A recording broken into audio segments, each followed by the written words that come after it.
بسم اللہ الرحمن الرحیم۔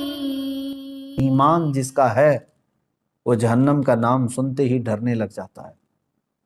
بہت سارے صحابہ اکرام رضوان اللہ تعالیٰ علیہ مجمعین، بہت سارے تابعین، ان کے واقعات موجود ہیں۔ جب نماز میں قیامت کا ذکر آ جاتا، یعنی قرآن پڑھتے پڑھتے، یا پھر جہنم کا تذکرہ ہو جاتا، تو وہ وہیں کے وہیں کھڑے رہ جاتے تھے اور آگے ہی نہیں بڑھ پاتے تھے نمازوں میں۔ اس قدر وہ رونا شروع کر دیتے تھے کہ جہنم کے ذکر سے۔ ایک نوجوان صحابی ہیں، رات کے وقت وہ جہنم کا تذکرہ کرتے کرتے نماز میں کھڑے رہ گئے، یہاں تک کہ ان کی ایک ہی رکعت وہ صبح تک ہوئی، نماز کو آگے بڑھا ہی نہیں سکے، اتنا روتے رہے۔ رسول پاک صلی اللہ تعالیٰ علیہ وسلم کی بارگاہ میں صبح حاضر ہوئے تو حضور نے دیکھتے ہی فرمایا کہ اے نوجوان، تیرے رونے نے اور تیرے جہنم کے تذکرے نے عرش کے ملائکہ کو رلا دیا۔ عرش کے فرشتے بھی جو ہے تمہارے اس جہنم کے تذکرہ کرنے پر اور ندا دینے پر رو پڑے۔ اب اندازہ کریں، اللہ کے وہ ملائکہ جو معصوم ہیں، معصوم کا مطلب سمجھتے ہیں جن سے خطا ممکن ہی نہیں ہے، وہ اللہ کے عذاب سے اور جہنم سے ڈر کر کے رونے لگ جاتے ہیں۔ سیدنا عیسیٰ علیہ الصلوۃ والتسلیم کے متعلق ایک بات ملتی ہے، ایک پہاڑ کو آپ نے دیکھا جو معلق ہے، تو آپ نے رب تعالیٰ سے اجازت مانگی کہ اے اللہ اس پہاڑ کو قوت دے دے گویائی کی کہ وہ مجھ سے بات کرے۔ پہاڑ سے آپ نے پوچھا کہ تو معلق کیسے ہے؟ تو اس پہاڑ نے کہا کہ جب میں نے یہ آیت سنی کہ دوزخ کا ایندھن سمجھتے ہیں نا، جو چیز آگ بھڑکانے کے لیے ڈالی جاتی ہے، جیسے آپ تیل ڈالتے ہوں گے، مٹی کا تیل ڈالیں تو آگ بھڑک جاتی ہے، پیٹرول ڈالو، ڈیزل ڈالو، یہ ایندھن ہے۔ جہنم کی آگ بھڑکانے کے لیے ایندھن کیا ہے؟ پتھر ہیں اور انسان ہیں۔ وہی آیت میں نے ابھی پڑھی بھی ہے۔ اللہ تعالیٰ فرماتا ہے وقودها الناس والحجارہ، انسان اور پتھر جہنم کا ایندھن ہوں گے، جب جب ان کو ڈالا جائے گا آگ بھڑکتی رہے گی۔ تو وہ اس پہاڑ نے جواب دیا کہ جب میں نے یہ سنا کہ جہنم کا ایندھن پتھر ہوں گے تو میں خوف سے لرزنے لگ گیا کہ ان پتھروں میں بھی ہوں گا کہ مجھے جہنم میں ڈال کر کے آگ بھڑکائی جائے۔ تو میں رب تبارک و تعالیٰ کی بارگاہ میں امان کے لیے رو رہا ہوں۔ عیسیٰ علیہ السلام نے اللہ کی بارگاہ میں اس کی سفارش کی، اللہ تبارک و تعالیٰ نے امان کا وعدہ عطا فرمایا۔ اور آپ کیا سمجھتے ہیں کہ یہ جو پہاڑ ہل جاتے ہیں، چٹانیں کھسک جاتی ہیں، قرآن میں ہے، اللہ تعالیٰ فرماتا ہے وَإِنَّ مِنَ الْحِجَارَةِ لَمَا يَتَفَجَّرُ مِنْهُ الْأَنْهَارُ، بعض پتھروں کو تم دیکھو گے کہ وہ پھٹ جاتے ہیں، پانی کا جھرنا نکلتا ہے۔ یہ فالس کیا ہیں؟ آبشار۔ وَإِنَّ مِنْهَا لَمَا يَشَّقَّقُ فَيَخْرُجُ مِنْهُ الْمَاءُ، اور تم دیکھو گے کبھی پھٹیں تو اس میں سے پانی نکل جائے۔ وَإِنَّ مِنْهَا لَمَا يَهْبِطُ مِنْ خَشْيَةِ اللَّهِ، اور بعض پتھر ایسے ہیں کہ جب وہ ہل جاتے ہیں، گر جاتے ہیں، کس وجہ سے؟ اللہ فرماتا ہے من خشیت اللہ، اللہ کے خوف سے۔ یہ دنیا میں جو چٹانیں اور پتھر کھسک جاتی ہیں، یہ اللہ کے خوف سے، ڈر سے اپنی جگہ چھوڑ کر کے ہل جاتے ہیں۔ جہنم کا تذکرہ میرے عزیزو اگر انسانوں کو نہیں ہلاتا ہے تو گویا کہ پھر ہمارے دل پتھر سے زیادہ سخت ہو گئے، ڈر ہی نہیں ہے، خوف ہی نہیں ہے۔ اب سنو، یہ آخری عشرہ ہے، پھر بھی تو ہمیں نیند چھوڑتی نہیں ہے۔ دن لہو میں کھونا تجھے، شب صبح تک سونا تجھے، شرم نبی خوف خدا یہ بھی نہیں وہ بھی نہیں۔ یہ شعر تو آج پورا صاف نظر آتا ہے کہ آج زندگی گزارنے کے طریقے جو بنا لیے ہمارے بچوں نے، نوجوانوں سے۔ میرے عزیزو، یہ آخری عشرہ جس طرح سے اب گزارا جا رہا ہے، افسوس کی بات ہے۔ رسول پاک صلی اللہ تعالیٰ علیہ وسلم نے ارشاد فرمایا میں نے دو لوگوں کو سوتے ہوئے کبھی نہیں دیکھا۔ وہ کون دو لوگ ہیں؟ توجہ چاہتا ہوں۔ دو لوگ کبھی نہیں سوئیں گے۔ مثلا کبھی نہیں سونے کا مطلب یہ ہے کہ زیادہ نہیں سوئیں گے، سوتے سوتے تھوڑی نہ گزارے۔ کون؟ فرمایا ایک وہ شخص جس کو کسی چیز کی طلب ہے، انتظار میں بیٹھا ہوا ہے، وہ نہیں سوئے گا۔ گاڑی ابھی آنے والی ہے، اس کے انتظار میں کھڑا ہے، تو سوئے گا تو پتہ نہیں کب آئی کب چلی گئی۔ جو کسی چیز کی طلب میں بیٹھا ہے وہ نہیں سوتا، دوسرا جو کسی چیز سے ڈرا ہوا ہے وہ بھی نہیں سوتا۔ مثال کے طور پر ادھر سے بھی ادھر سے بھی ادھر سے بھی دشمن کا خوف ہے تو کیا اسے نیند آئے گی؟ نہیں سوئے۔ جو بندہ کسی چیز کی طلب میں ہے وہ بھی نہیں سوتا، اور جو کسی چیز کے خوف میں ہے وہ بھی نہیں سوتا۔ میرے آقا صلی اللہ تعالیٰ علیہ وسلم فرماتے ہیں تو پھر جس کو جنت کی طلب ہے وہ سو کیوں رہا ہے، اور جس کو جہنم کا خوف ہے وہ سو کیوں رہا ہے؟ اور یہ حدیث کے کئی الفاظ ہیں۔ میرے آقا صلی اللہ تعالیٰ علیہ وسلم نے فرمایا کہ سونے والوں میں نہ رہو، یعنی کثرت سے سو کر کے اپنے دن اور رات کاٹ لیے تو نہ تم اس طلب کو پا سکو گے جس کے لیے دعائیں کرتے ہو، جنت چاہیے جنت چاہیے۔ ارے جس چیز کی طلب ہے سو کر کے چاہیے تمہیں، اور جہنم سے ڈرتے بھی ہو پھر بھی سوئے ہوئے ہو۔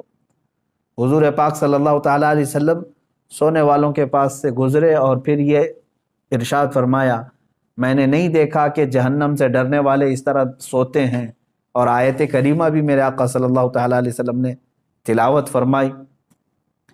اللہ تبارک و تعالیٰ نے فرمایا، وَكَم مِّن قَرْيَةٍ أَهْلَكْنَاهَا فَجَاءَهَا بَأْسُنَا بَيَاتًا۔ وہ یہ جو ہے آیت تلاوت فرمائی کہ بہت سارے قریے دیہات ایسے ہیں جن کو اللہ تعالیٰ نے ہلاک فرما دیا، وَهُمْ نَائِمُونَ، اور جبکہ وہ سو رہے تھے، سونے والے غفلت میں۔ حضور پاک صلی اللہ تعالیٰ علیہ وسلم نے یہ تلاوت فرمائی۔ اس کا مطلب یہ میرے عزیزوں، میں خلاصہ یہ بتانا چاہتا ہوں کہ آخری عشرہ ہمارا سونے کا نہیں۔ اندازہ کرو کہ کل اگر تمہاری موت آنے والی ہے تو کیا آج کی رات سو کے گزارو گے؟ کل اگر تمہیں پتہ چل جائے کہ تمہارا جنازہ اٹھایا جانے والا ہے تو کیسے آج کی رات گزرے گی آپ؟ ہونا یہ چاہیے کہ یہ آخری عشرہ جو اللہ تعالیٰ نے دیا ہے صحت و سلامتی کے ساتھ تمہیں دیا ہے۔ کون سی مصیبت ہے تمہارے پاس آج؟ اور آج تو حالات ایسے ڈرائے ہوئے آپ دیکھ بھی رہے، اتنی موتیں عام ہو گئی ہیں اس بیماری کے نام سے۔ آپ دیکھیں ہندوستان میں ہی روزانہ کی 3,500 سے 4,000 موتیں ہو رہی ہیں صرف یہ کورونا کے نام سے، جو گیا ایک دن میں 2 دن میں ہٹے کٹے صحت مند لوگ جا رہے ہیں، ایک ایک گھر سے کئی لاشیں جا رہی ہیں۔ تو کیا یہ آپ سب کو دہلا نہیں دیتی چیزیں کہ موت برحق ہے اور آج یا کل آنی ہے؟ اور آج موت نے یہ بتا دیا ہے ہندوستان کے ماحول میں بھی کہ بوڑھا ہونا ضروری نہیں موت کے لیے، وہ تو بچوں کو بھی لے جاتی ہے، جوانوں کو بھی لے جاتی ہے، بوڑھا ہونا ضروری نہیں ہے۔ بعض لوگ اگر یہ سوچ کر کے بیٹھتے ہیں ابھی عمر ہی کیا ہے میری، مرنے کی عمر تھوڑی نہ ہے۔ میرے عزیز، مرنے کی کوئی عمر ہی نہیں ہوتی۔ اب ہمارے پاس وقت کی کمی بہت ہے، اور جہنم سے بچنے کے لیے ہم نے کیا کیا؟ مجھے ایک بات بہت اچھی لگتی ہے شیخ سعدی رحمۃ اللہ تعالیٰ علیہ کی، توجہ چاہتا ہوں، فرماتے ہیں جو امپاسبل ہے، جو ناممکن ہے، وہ ایک چیز ہے، میں بتاتا ہوں، آپ گیس کریں۔ دنیا میں ایک چیز ایسی امپاسبل ہے جس کو سب مانیں گے، مسلمان ہی کیا، ہندو بھی، عیسائی بھی، یہودی بھی، سب مانیں گے، وہ امپاسبل، سب اس کو کہیں گے۔ کون سا امپاسبل؟ موت سے بچنا۔ کوئی کہے گا پاسبل ہے؟ موت سے کوئی بچ سکتا ہے؟ آج بچے گا، کل بچے گا، پرسوں، کوئی تو ایک لیمٹ آئے گی اس کی، جب تو مرے گا، موت آنا ہے۔ لیکن میں آپ کو بتا رہا ہوں، توجہ چاہتا ہوں، ایک امپاسبل چیز ہے، موت سے بچنا ممکن نہیں، محال ہے، محال ہے نا۔ اب دوسری چیز میں آپ سے سوال کرتا ہوں، مسلمان ہونے کے ناطے آپ یہ مجھے بتائیں، جہنم سے بچنا، دوزخ سے بچنا ممکن ہے کہ ناممکن ہے؟ ناممکن تو نہیں۔ جہنم سے کیونکہ اللہ تعالیٰ نے ہمیں بتایا ہے کہ تم اگر برے کام نہیں کرو گے تو جہنم میں تھوڑی نہ جانا ہے۔ تو یہاں کچھ پریکاشن سے، کچھ احتیاط سے جہنم سے بچا جا سکتا ہے کہ نہیں؟ اب دیکھو ہماری یہاں پر الٹ پھیر کیسے ہے زندگی میں، جو امپاسبل ہے موت سے بچنا، اس کے لیے ہم دوڑ بھاگ بہت کرتے ہیں، کوشش بہت کرتے ہیں کہ کسی طرح بچ جائے، یہ دوائیاں کرانا، ساری چیزیں تو اسی لیے تو ہے نا، موت سے بچنے کے لیے۔ موت سے بچنا ناممکن ہے، پھر بھی بچنے کی انسان بہت کوشش کرتا ہے، جبکہ جہنم سے بچنا ممکن ہے، پاسبل ہے، اس سے بچنے کی ایک کوشش بھی کیوں نہیں کرتا؟ وہاں پر کوشش ہونی چاہیے۔ اب میں اگر آپ کو سنا دوں چند آیتیں، اس کے بعد سوائے دعا کے ہمارے پاس کوئی ہاتھ ہی نہیں ہے۔ قرآن کی چند آیتیں میں آپ کے سامنے رکھتا ہوں، مفہوم آیتوں کا رکھتا ہوں جلدی جلدی میں، کہ جہنم کا ایک خاکہ میں آپ کو بتا دوں کہ ہے کیا یہ چیز جہنم۔ پہلے قرآن کی آیتیں اگر آپ سن لیں کہ قرآن پاک میں اس کو اللہ تعالیٰ نے کس طرح سے بیان کیا ہے، بہت ساری جگہ آپ آیتیں بھی پڑھتے ہیں، سورتیں جو آپ کو یاد ہوں گی ان سورتوں میں بھی کئی جگہ جہنم کا ذکر آیا ہے۔ وَيْلٌ لِّكُلِّ ہُمَزَةٍ، یہ جو سورہ ہے اس میں پورا جہنم کا تذکرہ ہے۔ آپ دیکھیں جہنم کی آگ کا تذکرہ، یہ ساری چیزیں آئی ہیں۔ اب قرآن پاک میں اللہ تبارک و تعالیٰ نے جو فرمایا اس میں سورہ یونس کی ایک آیت جس کا مفہوم میں بتا رہا ہوں، جہنم کو دیکھتے ہی کافروں کے چہرے کالے سیاہ ہو جائیں، کأنما اغشیت وجوہہم قطعا من اللیل مظلما، دیکھتے ہی جہنم کو، جب جہنم کو لایا جا رہا ہوگا تو چہرے جو ہے بالکل کالے پڑ جائیں گے، سیاہ پڑ جائیں گے۔ اچھا، جہنم کوئی ایک کنویں کا نام نہیں ہے، جہنم کتنی بڑی ہے یہ میں اگر آپ کو بتا دوں تو اندازہ کریں، جہنم میں جس کو ڈالا جا رہا ہے نا، جو جہنمی، اس کے ایک کندھے سے دوسرے کندھے تک جو چوڑائی ہے وہ ایک تیز گھوڑا 40 دن دوڑے تب طے ہوگی۔ جہنمی، ایک جہنمی، جہنم کی بات نہیں کر رہا ہوں، جس انسان کو ڈالا جا رہا ہے دوزخ میں اس کو اتنی بڑی شکل بنا کر کے ڈالا جائے گا۔ اب آپ اندازہ کریں، ایک جہنمی جب اتنا بڑا اس میں گر رہا ہے تو جو لاکھوں کروڑوں کی تعداد میں جو جہنم میں گر رہے ہوں گے تو پھر جہنم کتنی بڑی ہوگی، اس سے اندازہ کر سکتے ہیں آپ۔ اس کے طبقات ہیں، وادیاں ہیں، عذابات ہیں، کیسے کیسے عذابات ہیں، ان کے ذکر بھی قرآن پاک کے حوالے سے آئے ہیں۔ رسول پاک صلی اللہ تعالیٰ علیہ وسلم کی حدیثوں سے بھی یہ جو ملتا ہے۔ اب یہ دیکھیں، سنیں، جہنم کے ایک احاطے کی 2 دیواروں کے درمیان، صرف ایک سائیڈ کی بات کر رہا ہوں، پورے جہنم کی نہیں، ایک احاطے کی 2 دیواروں کے درمیان 40 سال کی مسافت لگے گی۔ اگر طے کرنا چاہے کوئی تیز رفتار سواری تو وہ 40 سال کی مسافت صرف اس کا ایک کارنر ہے جہنم کی۔ اور یہ بھی حدیث پاک میں ملا ہے کہ حضور پاک صلی اللہ تعالیٰ علیہ وسلم تشریف فرماتے، صحابہ بیٹھے تھے، ایک اچانک دھماکے دار آواز آئی۔ صحابہ نے پوچھا، رسول پاک صلی اللہ تعالیٰ علیہ وسلم نے ارشاد فرمایا، آج سے 70 سال پہلے ایک پتھر جہنم کے منہ سے گرایا گیا تھا، وہ اب جا کر کے اس کے نیچے لگا ہے، تہ میں جا کر پہنچا ہے۔ تو اگر اس کی گہرائی اتنی ہے، 70 سال لگ جاتے ہیں ایک پتھر کو گرتے گرتے، تو وہ کس قدر بڑی ہوگی جہنم۔ جب جہنم کو لایا جا رہا ہوگا، اس کو زنجیریں پہنا کر کے، کڑیاں ڈال کر کے فرشتے لا رہے ہوں۔ کتنے فرشتے لا رہے ہوں گے جانتے ہیں آپ؟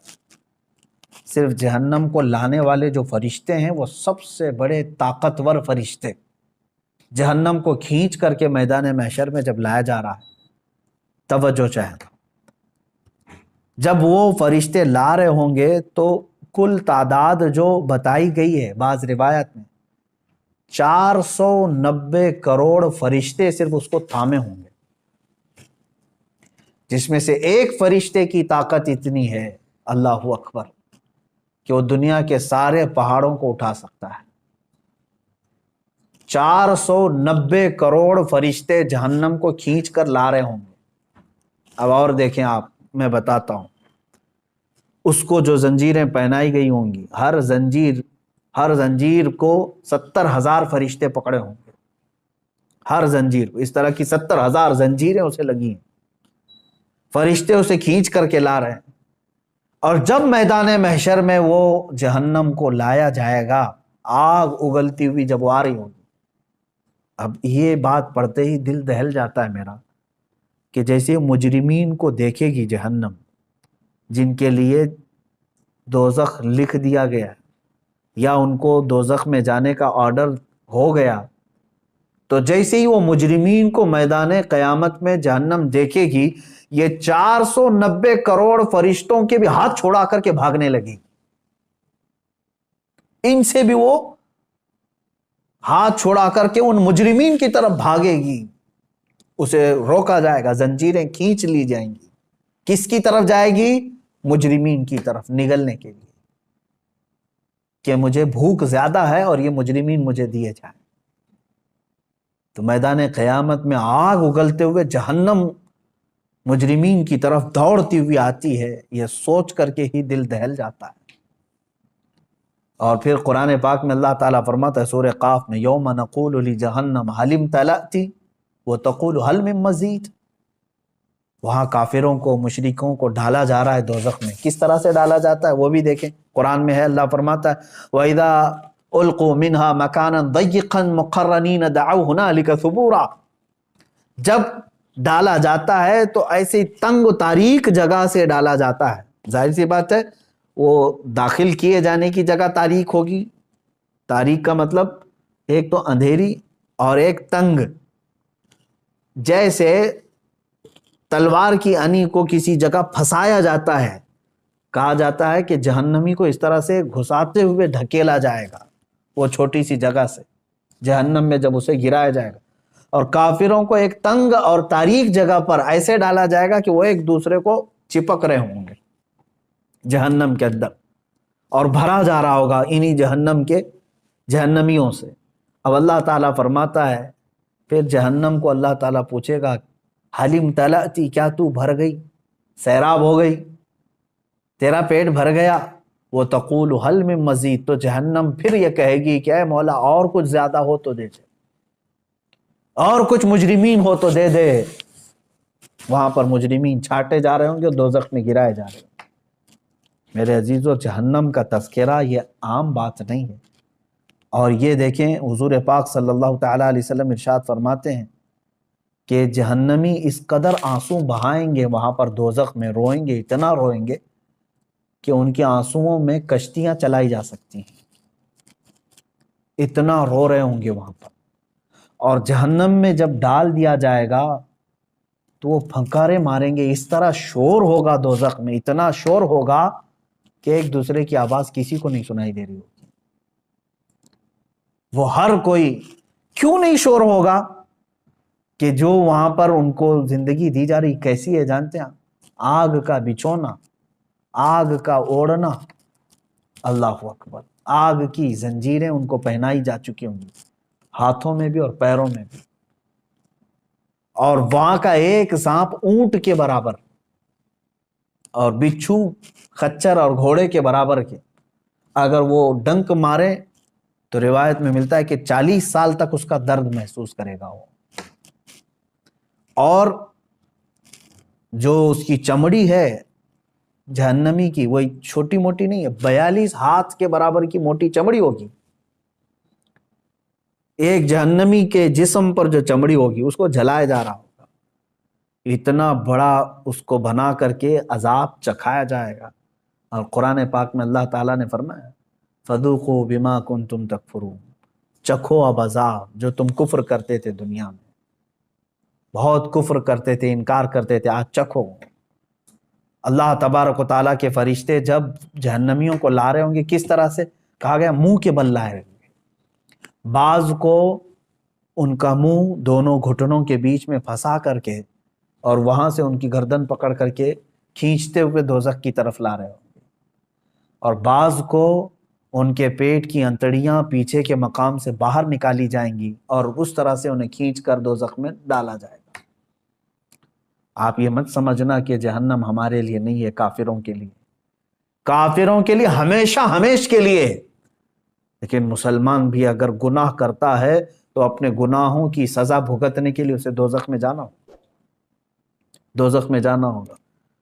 اور قرآن پاک میں اللہ تعالیٰ فرماتا ہے کلما نضجت جلودہم بدلناہم جلودا غیرہا لیذوقوا العذاب، جب جب تمہاری چمڑی پک جائے گی آگ کی گرمی کی وجہ سے، ہم وہ چمڑی بدل دیں گے، پھر نئی چمڑی لگائیں گے، بدلناہم جلودا غیرہا، یہ 42 ہاتھ موٹی چمڑی جب جل جاتی ہے، اللہ تعالیٰ فرماتے پھر وہ بدل کر کے دوبارہ لگائی جائے گی۔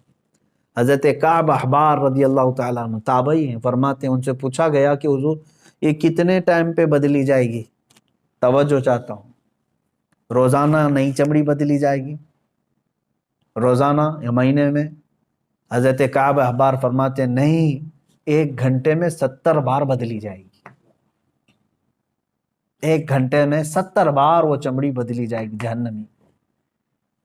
اب وہ جب چیخ و پکار کر رہے ہوں گے تو بھوک کی وجہ سے اور پیاس کی وجہ سے، جہنم کا کھانا اور پانی بھی تو سن لو، اس کا بھی ذکر قرآن پاک میں آیا ہے، شجرۃ الزقوم، قرآن پاک میں اللہ تعالیٰ نے فرمایا تھوہڑ کا ایک درخت، بہت ہی کانٹے دار پھل، ایک جہنم کا ایک درخت ہے، اس کا پھل دیا جائے گا۔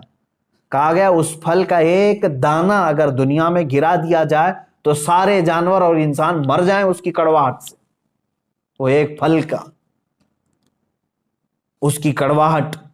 اور وہ جو پھل دیا جائے گا جہنمی کو کھانے کے لیے، بھوک کی شدت کی وجہ سے وہ کھائے گا، لیکن جیسے ہی وہ پھل کھائے گا اس کے کانٹے اس کے حلق میں اٹک جائیں گے اور باہر نکل چکے ہوں گے، نہیں اندر جائیں گے۔ وہ کہے گا کہ مجھے پانی پلایا جائے، پانی بھی مائے حمیم، شرب الہیم، سورہ واقعہ پڑھو تو رونگٹے کانپ جاتے ہیں۔ اللہ تبارک و تعالیٰ فرماتا ہے ھذا نزلہم یوم الدین، آج تمہاری مہمان نوازی اسی پانی سے کی جائے گی۔ وہ کون سا پانی؟ اللہ اکبر، حدیث پاک میں ہے، فرمایا گیا مجرمین کے سڑے ہوئے جسموں سے جو پیپ نکلے گا، خون نکلے گا، اس کو پکایا جائے گا، کھولایا جائے گا، اور وہ پانی اس قدر تیز گرم ہوگا کہ جب جہنمی کو دیا جائے گا پیالے میں تو وہ اس کی تیز گرماہٹ سے اس کا جبڑا زمین پر گر چکا ہوگا، نیچے کا ہونٹ لٹک رہا ہوگا۔ اس کو کیا کرنا ہے؟ اس کو پینا ہے اور اپنے تھوڑدار درخت کے پھل کو اندر داخل کرنا ہے، تو اسی گرم پانی کو جب اندر ڈالے گا تو اس کی انتڑیاں گل چکی ہوں گی، لیکن کوئی مسئلہ نہیں۔ آپ سوچتے ہوں گے ارے اتنا سخت عذاب، آگ کا بچھونا، آگ کا اوڑھنا، درخت ایسے، پھل ایسے، بچھو ایسے، سانپ ایسے، تو پھر مرتا کیوں نہیں؟ قرآن میں اللہ نے وہ بھی فرمایا، سورۃ الاعلیٰ کی آیت ہے، اللہ فرماتے ہیں ثم لا يموت فیہا ولا یحیا، جہنم کا عذاب ایسا ہے کہ یہ دوزخ نہ کسی کو زندہ رکھے گی نہ کسی کو موت دے گی، موت بھی نہیں آنی، مر بھی نہیں سکتے۔ مجرمین وہاں یہی تمنا کریں گے جو دنیا میں موت آنے سے جو ہم ڈرتے تھے، لیکن آج ہم کو چاہیے موت تو دے دی جائے۔ رب تعالیٰ فرماتا ہے نہیں، اب موت کسی کو نہیں آنی ہے، دنیا میں ایک بار آ چکی، آ گئی، نہ جنتیوں کو موت آنی ہے نہ دوزخیوں کو موت آنی ہے، یہ ہے دوزخ۔ اس کی چند ہی باتیں میں نے پڑھا میرے عزیزو، اللہ اکبر۔ ایک حدیث پاک ہے مسند احمد کی، یہ بھی حدیث سن لے، میرے آقا صلی اللہ علیہ وسلم سے مروی ہے، جہنمیوں کے سر پر اس قدر کھولتا ہوا گرم پانی ڈالا جائے گا کہ وہ سر میں چھید کر کے پیٹ میں پہنچ جائے گا۔ اگر اوپر سے پانی گرایا جائے تو سر میں سے سوراخ کرتے ہوئے پیٹ میں گر جائے گا، اور پیٹ میں جو کچھ ہو اسے کاٹ ڈالے گا، اور یہ سب کچھ پیٹ سے نکل کر قدموں میں آ گرے گا۔ اللہ اکبر۔ اور یہ جہنمیوں کو ایک اور عذاب ہے، پہاڑ چڑھنے کا عذاب، صعود، ایک پہاڑ ہے، کہا جائے گا کہ اس پہاڑ کو طے کرو، چڑھو، وہ پہاڑ چڑھنے میں انہیں 40 سال لگ جائیں گے، پھر انہیں اتارا جائے گا اور پھر کہا جائے گا پھر پہاڑ چڑھو۔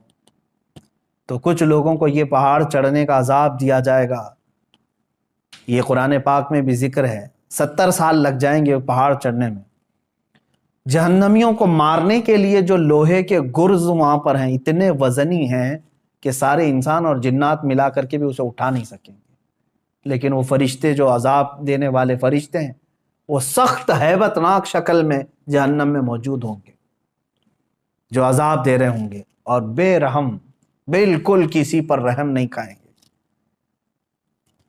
حدیث پاک میں یہ بھی ہے جہنم کے دروازے پر عذاب دینے والے 4 لاکھ فرشتے موجود ہوں گے، جن کے چہرے بڑے ہیبت ناک اور سیاہ، اس قدر وہ جسیم کے دونوں کندھوں کے درمیان پرندے کی 2 ماہ کی مسافت کا فاصلہ ہوگا، اتنے بڑے بڑے فرشتے وہاں پر موجود ہوں گے۔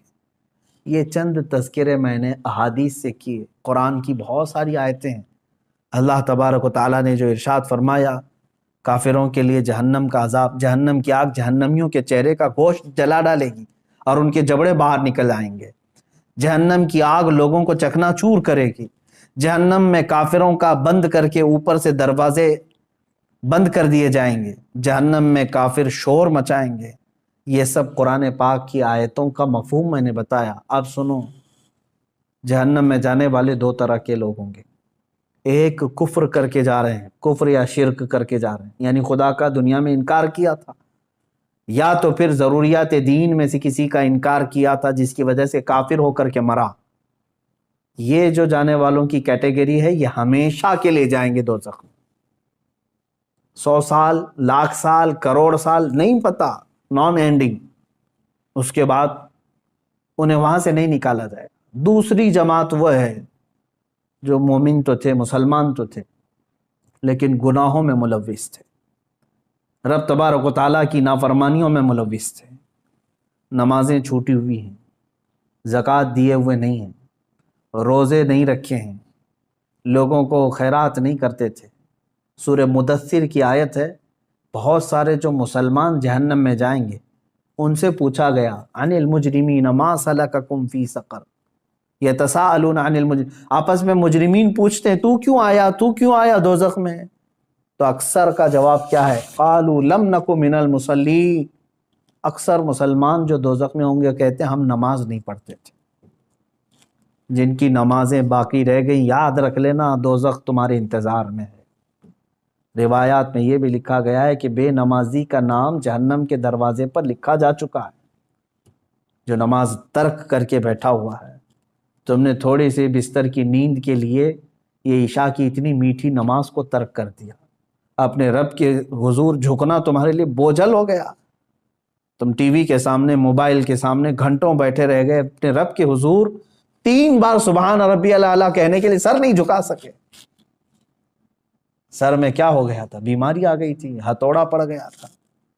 کتنے لوگ ایسے ہیں جو اپنے رب کو بھولے بیٹھے ہیں اور نمازوں سے غافل ہیں۔ ہر ایک کے کھاتے میں پیچھے پلٹ کر کے دیکھو تو تمہاری نمازیں باقی ہیں میرے عزیزو، اور تم اللہ کے حضور جانے والے ہو۔ آخرت کا سفر بہت قریب ہے تمہارا، اور اس سفر پر جانے والا مردہ کبھی واپس نہیں آتا، اور نہ ہی تم سے کہنے کے لیے کوئی آئے گا کیا تم نے اور ہم نے اپنے ماں باپ اور اپنے بھائیوں کو نہیں دفن کیا ہے؟ ہمارے بڑوں کو اپنے کندھوں سے اٹھا کر لے جا چکے، ہم قبروں میں دبا کر کیا گئے اور ان کو اللہ کے حوالے چھوڑ کر کے آئے۔ مجھے یہ بتاؤ کہ قبر میں ان کو کیا چاہیے کیا نہیں چاہیے، کبھی آج آ کر کے انہوں نے بتایا ہم کو؟ اسی سے سمجھ لو کہ جس دن تم بھی جاؤ گے، تم بھی بتانے کے لیے اپنے بیٹوں کے پاس کبھی نہیں آنے والے۔ تم پر کیا گزرے گی وہاں پر تم کسی سے کہہ نہیں سکو گے۔ جو کچھ ہے اپنا حساب صاف کر لو میرے عزیزو، ورنہ جہنم کا عذاب انتظار میں ہے۔ اب سوچو، اب یہ ایک روایت میں بتاتا ہوں، جب کافروں کو اللہ تبارک و تعالیٰ دوزخ میں ڈالے گا، اللہ کفر سے محفوظ رکھے۔ یہ اتنی بڑی نعمت تمہارے پاس ہے ایمان کی، ڈرتے رہو، اے اللہ آج تو نے مجھے ہدایت دی ہے، میری موت تک اس پر مجھے قائم رکھ۔ میں سمجھتا ہوں دنیا کی سب سے بڑی دعا یہی ہے کہ اللہ ایمان پر خاتمہ کر دے۔ اگر وہ ایمان پر موت ہوئی ہے تو سب کچھ ٹھیک ہے، بخشش کی امید ہے، قیامت کے دن سفارش سے بخشے جا سکتے ہیں۔ لیکن کفر پر موت ہوئی تو حضور پاک صلی اللہ علیہ وسلم بھی سفارش نہیں کریں گے، کوئی نبی نہیں، کوئی نبی شفاعت نہیں کرے گا، نہ سفارش کرے گا۔ گنہگاروں کے لیے سفارش ہے، کافروں کے لیے نہیں ہے۔ اب جب وہ دوزخ میں ڈالے جائیں گے، دوزخ کے جو داروغہ ہیں فرشتے، ان کا نام مالک ہے، حضرت مالک علیہ السلام۔ یہ فرشتے دوزخ کے داروغہ ہیں، دروازے پر ہوں گے، اور بہت سخت ترین ہیبت ناک شکل کے ساتھ جب لوگوں کو اندر ڈھالا جائے گا، وہ چیخ و پکار کریں گے بہت، یہاں تک کہ پکارتے پکارتے ان کے 1000 سال ہو چکے ہوں گے۔ کس کو پکاریں گے؟ حضرت مالک کو، کہتے ہیں کہ ہمارے رب سے ہماری بات کرا دو۔ 1000 سال کے بعد حضرت مالک پوچھتے ہیں کیا تم کیا کہنا چاہتے ہو جہنمی ہو؟ یہاں عذاب میں گرفتار یہ جہنمی 1000 سال تک پکارتے رہے، تب ان کا جواب دیتے ہیں تو سارے جہنمی کہتے ہیں بس ہمارے رب سے ہماری بات کرا دو، ایک بار اللہ سے ہماری بات کرا دو۔ فرشتہ تو کوئی رحم کرنے کو تیار ہی نہیں ہے، فرشتے کچھ نہیں ہیں، جتنا ان کو آرڈر دیا گیا ہے اتنا پورا کر کے رہیں گے، وہ اپنی جانب سے نہ کسی کو معاف کریں گے نہ کسی کو ہلکا کریں گے۔ تو حضرت مالک فرماتے ہیں اللہ رب العزت جلال میں ہے اور قہر میں ہے، میری بات کرنے کی جرات نہیں ہے۔ پھر 1000 سال تک وہ پکارتے رہیں گے۔ دوسرے 1000 سال کے بعد حضرت مالک پھر پوچھتے ہیں کیا چاہیے؟ تو کہتے ہیں کہ اپنے رب سے ہماری بات کرا دو، اللہ سے بات کرا دو۔ حضرت مالک کہتے ہیں میں رب تبارک و تعالیٰ کی بارگاہ میں گزارش کروں گا لیکن میری جرات نہیں ہے ابھی۔ پھر 1000 سال گزر گئے۔ 3000 سال کے بعد حضرت مالک رب تعالیٰ کے حضور عرض کرتے ہیں اے مولا، جن کو تو نے جہنم میں ٹھونس دیا ہے، داخل کر دیا ہے، وہ سب پچھلے 3000 سال سے چیخ رہے ہیں، پکار رہے ہیں، دوزخ کے سخت ترین عذابات میں گرفتار۔ اللہ تبارک و تعالیٰ فرماتا ہے وہ کیا چاہتے ہیں؟ حضرت مالک فرماتے ہیں اے مولا وہ کہہ رہے ہیں کہ تجھ سے بات کرنا چاہتے ہیں، رب تبارک و تعالیٰ تجھ سے وہ کلام کرنا چاہتے ہیں۔ اللہ تبارک و تعالیٰ نے جلال میں اعلان فرمایا اے مالک ان سے کہہ دو آج کے بعد نہ رب تعالیٰ ان کا خدا نہ ان کی طرف دیکھنا چاہتا ہے نہ ان سے بات کرنا چاہتا ہے۔ فی ناری جہنم و فیہا خالدون، دوزخ کے عذاب میں وہ جا چکے اور ہمیشہ کے لیے رہنے والے، اب بات چیت کا وقت نہیں۔ یہ کفار و مشرکین کے ساتھ ہمیشہ کے لیے جیسے ان کو اعلان ہو جائے گا وہ اتنا چیخ ماریں گے کہ جہنم ہل رہی ہوگی۔ میرے عزیزو انہی کے چیخ و پکار اور عذابات کے درمیان کچھ گنہگار بھی ہوں گے۔ اسی لیے آپ دیکھیں پورے رمضان المبارک کی تراویح جب پڑھتے ہیں تو آپ کو شاید ہو سکتا ہے جہاں پر بھی پڑھتے ہوں، اکثر تو میں نے دیکھا ہے ہمارے ہاں تو رواج یہی ہے، ہر 4 رکعت پر ہم دعا یہی کرتے ہیں اللہم اجرنا من النار، اللہم اجرنا من النار۔ یہ کیا چیز ہے؟ ہم اللہ کی بارگاہ میں کہتے ہیں اے اللہ مجھے جہنم سے بچا لے، اے اللہ مجھے جہنم سے بچا لے، اے اللہ مجھے جہنم سے بچا لے۔ آج ہر مومن کو چاہیے کہ یہ آخری عشرہ جہنم سے آزادی کا عشرہ ہے، تم سو کر کے نہ گزارو بلکہ اسے پکارو۔ ہاں ایک بات یہ بھی ہے کہ اس کا وعدہ ہے کہ ان راتوں میں اللہ تعالیٰ بے حساب بندوں کی بخشش کرتا ہے، جہنم سے آزادی کا انہیں پروانہ دیتا ہے، جا فلاں کا بیٹا آزاد ہے، فلاں کا بیٹا آزاد ہے۔ کیا ہی خوش قسمت ہیں وہ لوگ جن کا نام آج کی رات پکارا جا رہا ہو کہ فلاں آزاد ہو گیا، لیکن اس کے لیے میرے عزیزو دل سے پکارنا ضروری ہے، جہنم کا خوف بھی دل میں رہے اور رب تعالیٰ کی رحمت سے امید بھی لگی رہے۔ اور حضرت سفیان ثوری رضی اللہ تعالیٰ عنہ کا وہ قول مجھے یاد آتا ہے، آپ فرماتے تھے اے اللہ، ایک تابعی ہیں، تابعی صحابہ کو جنہوں نے دیکھا وہ تابعی بڑے نیک، ان کی بہت ساری عبادتیں، لیکن کیسے کہتے ہیں دیکھو اللہ کی بارگاہ میں یوں عرض کرتے ہیں اے اللہ میرے اعمال کے حساب سے میں تیری جنت الفردوس کا لائق تو نہیں ہوں، میں تیری جنت میں جانے کا اہل تو ہوں نہیں، لیکن اے مولا تیری دوزخ کا عذاب سہنے کے قابل بھی نہیں ہوں، میں ایسا کمزور کہ دنیا کے مچھر کے کاٹنے پر بھلک جاتا ہوں، تیرے دوزخ کے ہولناک عذابات کا سامنا کیسے کر پاؤں گا؟ اب بچتا کیا ہے؟ میں میرے عمل کے مطابق جنت میں جا نہیں سکتا اور تیرے عذاب دوزخ کو برداشت کر نہیں سکتا، مولا بس بات رہ جاتی ہے تیرے فضل کی، بات رہ جاتی ہے تیرے رحم کی، اگر تو فضل اور رحم فرما دے تو مجھ جیسا بندہ بھی تیری جنت کا مزہ لے سکتا۔ اے مسلمانوں آج کی رات اور جو یہ آخری عشرہ آئے اس میں سونے کے لیے نہیں ہے، ہاں جس قدر تم اپنے جسم کو راحت دے سکتے ہو سو، لیکن ڈر کر کے بستر چھوڑ کر کے اٹھ جاؤ کسی بھی وقت، دکھاوے کے لیے نہیں۔